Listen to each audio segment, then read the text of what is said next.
democracynow.org, The Quarantine Report.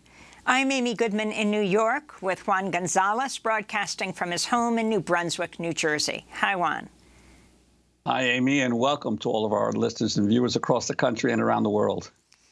Well, we're going to begin today with the coronavirus in the United States, particularly in ICE jails. As the U.S. leads the world in COVID-19 infections, today we go behind the walls of immigrant jails, where infection rates are also soaring. Nearly 1,000 employees of the private companies that run the jails for ICE, that's Immigration and Customs Enforcement, have now tested positive. That's according to congressional testimony given Monday by the rarely seen heads of the four leading for-profit jail companies: CoreCivic, the GEO Group, MTC, Management and Training Corps, and LaSalle Corrections. This comes as ICE reports more than 3,000 immigrants in ICE custody have tested positive, and at least 3 have died, including a 51-year-old Mexican man who died Sunday named Oneval Perez Montufa. A third of the prisoners who tested positive remain detained, while others have been deported, some while still infected.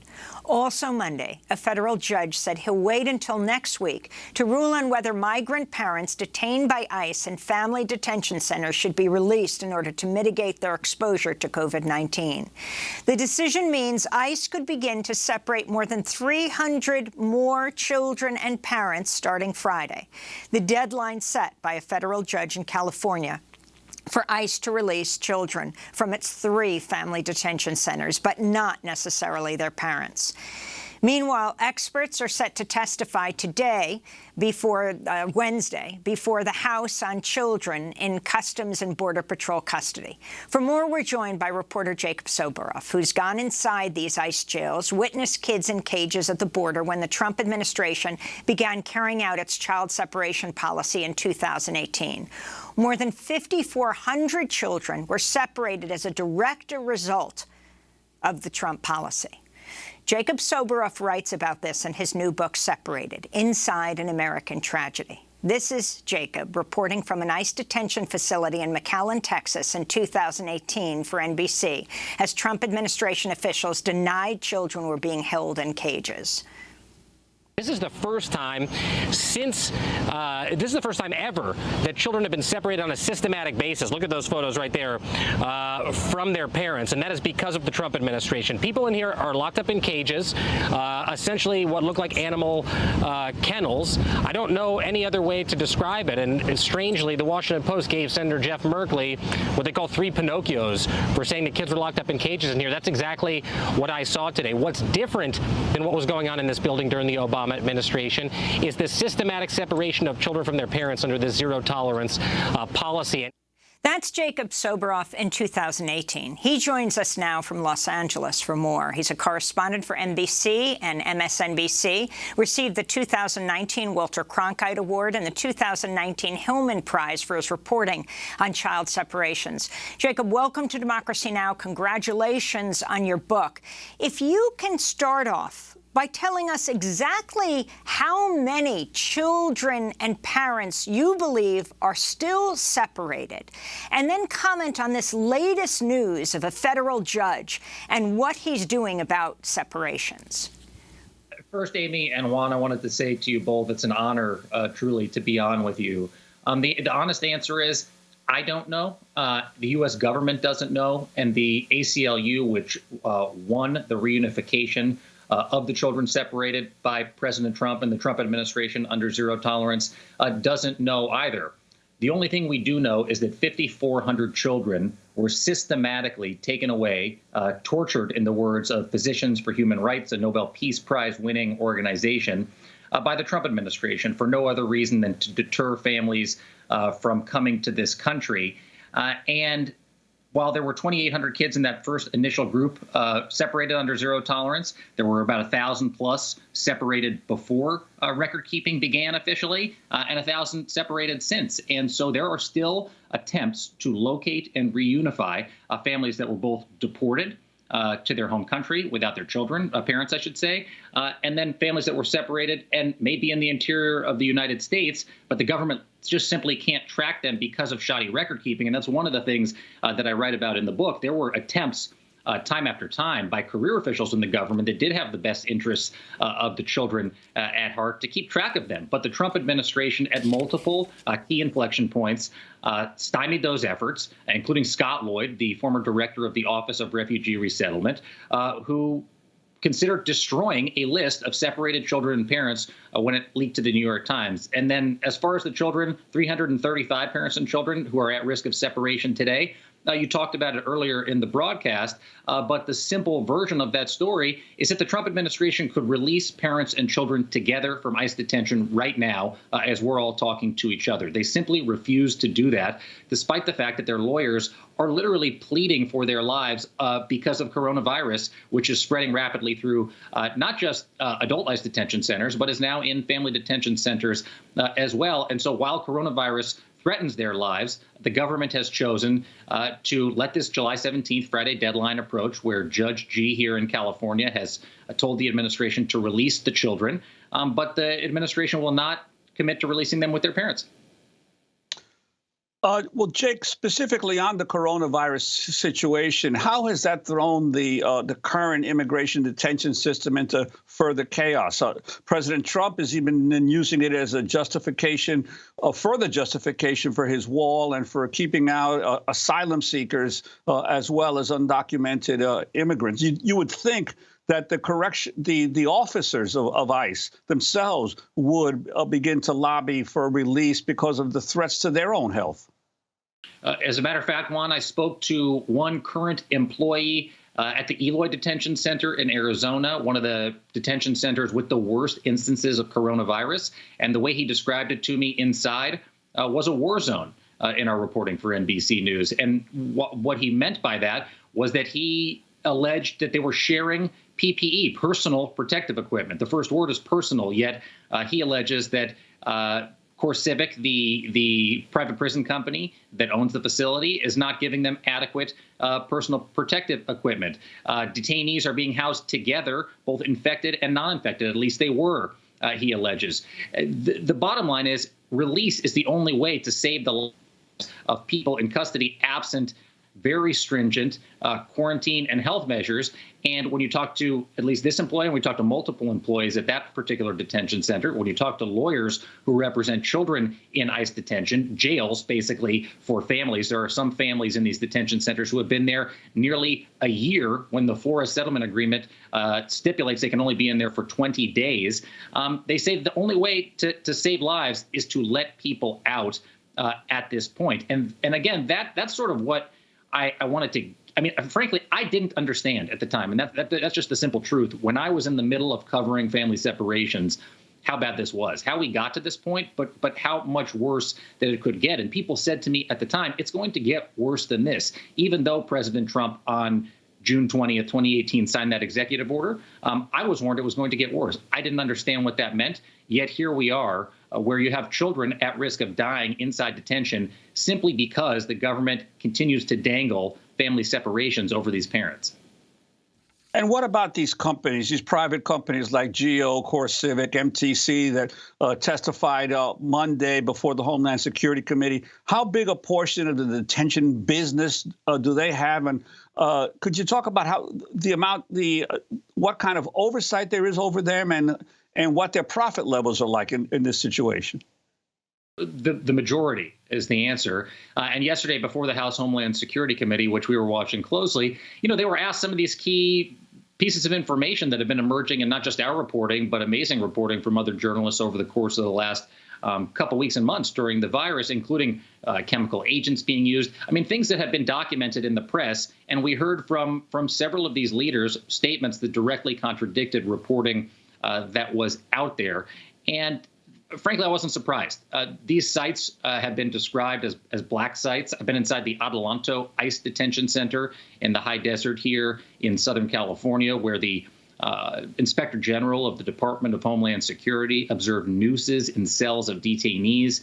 I personally observed detainees clearly in mental distress, put into solitary confinement and isolation. And this was on a tour provided to me by Immigration and Customs Enforcement after I went to visit with a separated parent. That was 2 years ago. Imagine those conditions now combined with the coronavirus. One of the key things that I continue to be astonished by is that the guards inside these ICE detention facilities are expected to test themselves for the coronavirus. These facilities in Immigration and Customs Enforcement has not made it a policy that these private prison companies are to test the employees. So it's basically an honor system.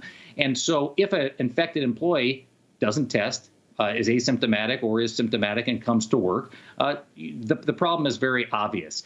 So the appeals are to have more stringent. The big appeal is to release everyone now. And then more limited appeals are to have more stringent testing requirements, to have more supervision of medical care, things that you would think are common sense, but across the board you're hearing are not happening in these facilities.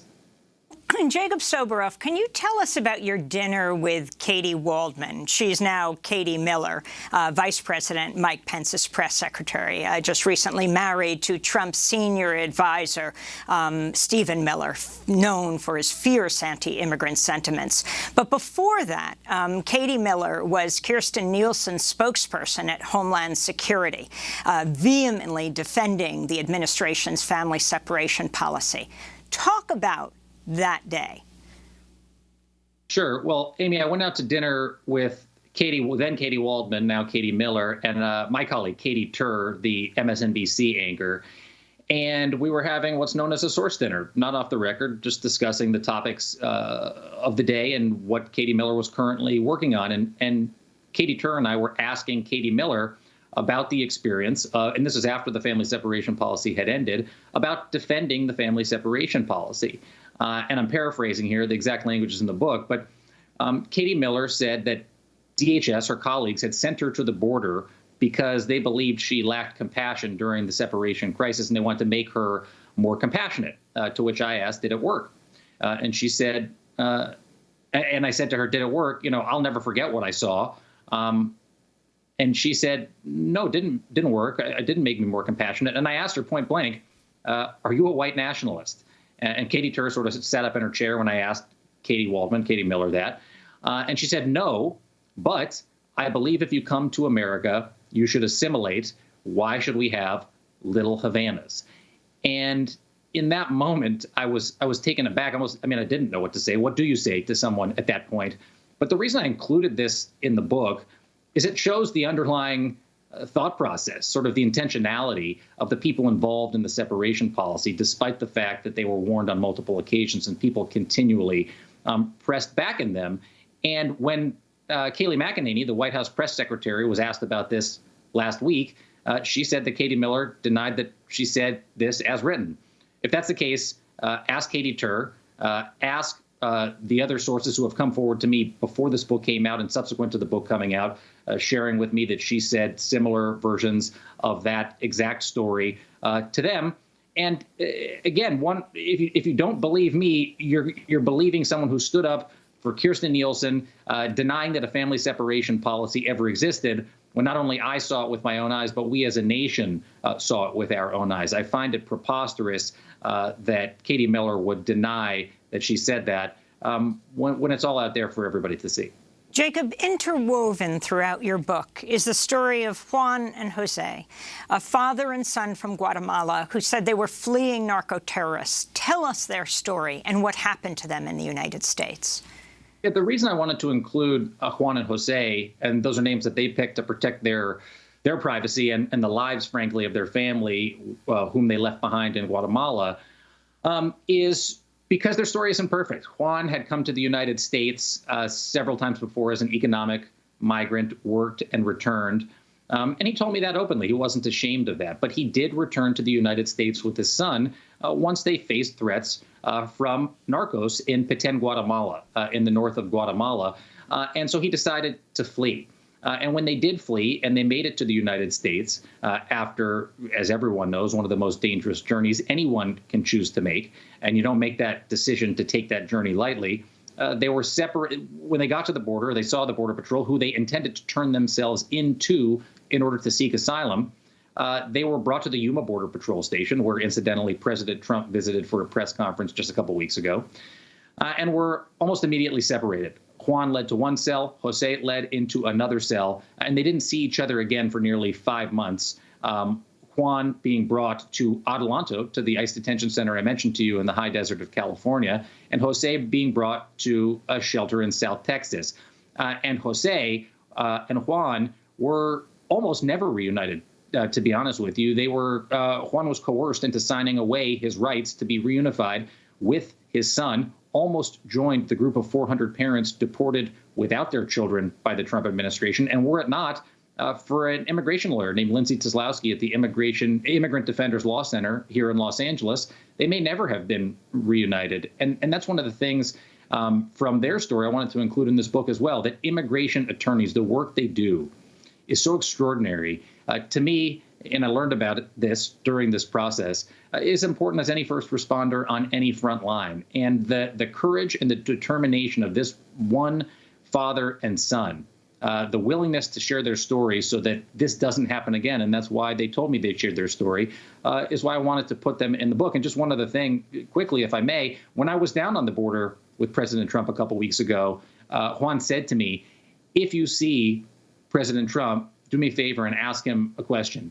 Why did he separate us? Why did he traumatize us psychologically? And the fact that he is articulating that to me, that's a story that plays out 5,400 times, each one its own individual story. And Jake, I wanted to ask you, one of the amazing revelations in your book is of a memo that a top Homeland Security lawyer sent to Secretary Kirstjen Nielsen at the time she was the head of Homeland Security, specifically saying that the family separation policy could break numerous laws and violate constitutional rights of families. Yet Nielsen went ahead and signed the policy into existence. Could you elaborate on that? Yeah, John Mitnick was the general counsel of the Department of Homeland Security. He had worked at Raytheon and was brought in by the Trump administration to come back to DHS, where he had worked during the Bush administration. And in this legal memo attached to a secretarial decision memo, they're called, which was sent to Nielsen by her deputies, including Kevin McAleenan, Thomas Homan, and Francis Cisna from USCIS, Mitnick's legal analysis was attached to the memo. And it hasn't been previously disclosed, at least the language in the memo itself, and I published it for the first time in the book.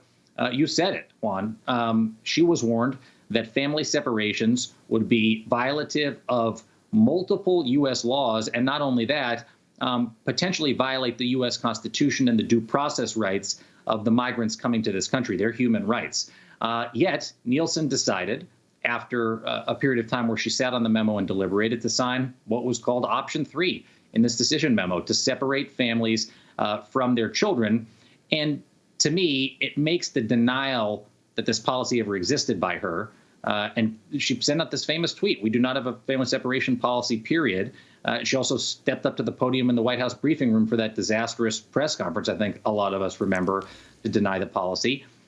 It makes it almost unbelievable, because it was her, Secretary Nielsen, who, after receiving legal advice that the policy may violate the constitutional rights of migrants coming to the United States, she signed it herself and then proceeded to deny that the policy even existed. And that is why I wanted to include the language from the memo specifically, so everyone can see what she had in front of her. She considered herself, and yet she decided to put it into place nevertheless. Can you describe, Jacob Soboroff, your first visit inside one of these detention jails, the children that you saw, and how this changed your life? I'll never forget it, Amy, for the rest of my life. June 13th, 2018, Brownsville, Texas. I walked into a former Walmart, now called Casa Padre, ostensibly a shelter. And it was 250,000 square feet. There were approximately 1,500 migrant boys detained inside for approximately 22 hours a day. And hundreds of them, maybe as many as 400, had been there only because they were systematically separated from their parents by the Trump administration. The facility was literally on the verge of overflowing. It had a variance from the state of Texas to have 5 beds per room instead of 4 beds per room. I walked around this facility on a tour with other journalists and officials from the government and from the shelter system itself. We saw children watching films, Moana, the Disney movie, in the loading dock of the former Walmart in line for chow. You know, I've been inside a prison. I've been inside several county jails. And I said at the time, and I maintain today, that the place was called a shelter, but effectively they were incarcerated. And one of the things that was startling to me is that one of the officials, and I write about this in the book, the portion where we take the tour of this facility, said to me, you know, smile at the children. They feel like they're animals in cages being looked at. And ironically, that wasn't the facility where I saw the cages. It was just days later, on Father's Day 2018, at the McAllen Border Patrol Processing Station, Ursula, it's known as, that I saw what Katie Miller at the time, told me was the epicenter of the policy. Children in cages, sitting on concrete floors, under Mylar blankets, supervised by security contractors in a watchtower. And every time I recall this, it makes me sick, what I saw. Border Patrol agents who admitted to me they were stressed and strained and struggling. They were not licensed social workers. They could not touch the children. There were only 4 social workers in the facility for all of the children that were separated by the Trump administration. It was a disaster. It was we said this at the time. It's still true today. It was a man-made disaster by the Trump administration that was, according to one official from the government, the greatest human rights catastrophe of my lifetime, were the words that government official used. They called Scott Lloyd, the same official, the most prolific child abuser in American history for allowing this to happen to the thousands of children in his custody. He was the custodian of all of these children, the unaccompanied children within the federal government. And again, despite warnings. Jake, go ahead. Jake, I'd like to ask you. I wanted to ask you about another startling revelation in your book. You write that after President Trump had ended the family separations by executive order, that there was a federal health official who was pressured to lie under oath about the effects of that policy on children. And this was he was being pressured as he was being prepped for a congressional hearing. Could you talk about that and who was involved?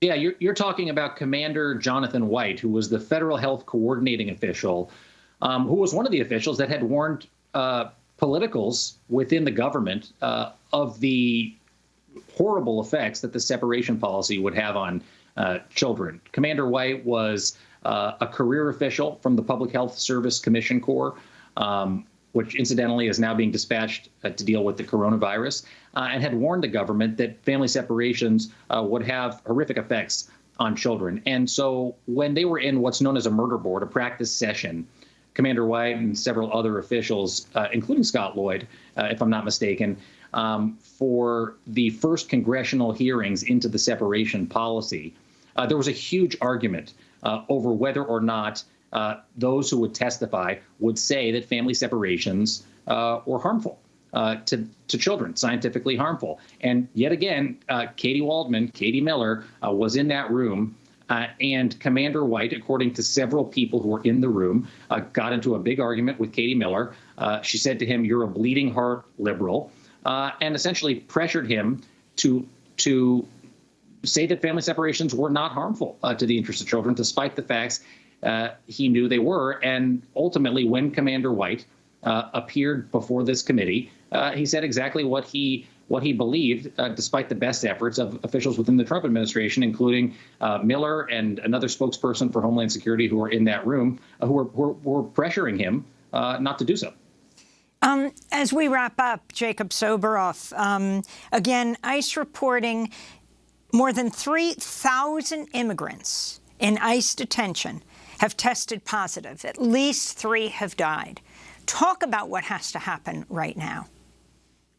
Well, one thing I should say is that Chad Wolf, who was an architect of the family separation policy, which you'll read in the book, and is today the acting secretary of Homeland Security, has said he doesn't want to do a quote-unquote jailbreak of the 25,000 people in ICE custody.